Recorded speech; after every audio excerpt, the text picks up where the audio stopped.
இப்பொழுது மலையப்பனாக நின்று சேவை சாதிக்கிறான்.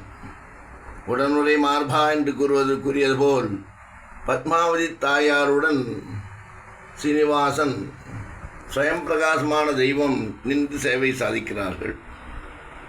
பலிக பலிக போயிற்று வல்லுயிர் சாபம் என்பது போல் நம்முடைய கர்மவினை, ஊழ்வினை, செய்வினை அனைத்தும் அகற்றப்பட்டு போக்கப்பட்டு பவரோக வைத்தியராக, தன்வந்திரியாகவும்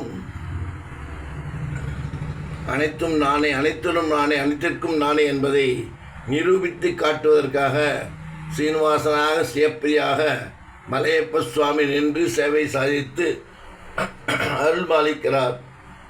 நம்முடைய எண்ணங்கள் நிறைவேற்றி கொடுத்து நாம் கோரிய பிரார்த்தனை செய்த பிரார்த்தனைகள் செவி சாய்த்து அதற்கேற்றாற்போல் நல்லதையே நடத்தக்கூடிய நல்லவன் யார் என்றால் இந்த நாராயணனே என்று சொல்லக்கூடிய சிவப்பிரியான சீனிவாசன்.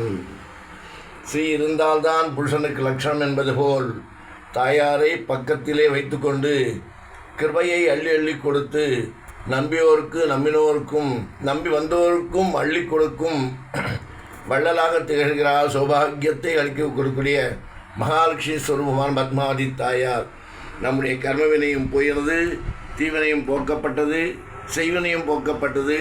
அனைத்துமே நானே, அனைத்திலும் நான், அனைத்தையும் நானே நடத்துகிறேன், திருவடியை பற்றிக்கொள் என்பது போல் நின்று சேவை சாதித்து அருள்பாலிக்கக்கூடிய தெய்வங்களை பார்ப்போம், பார்த்து மகிழ்வோம், வாழ்வாங்கு வாழ்வோம்.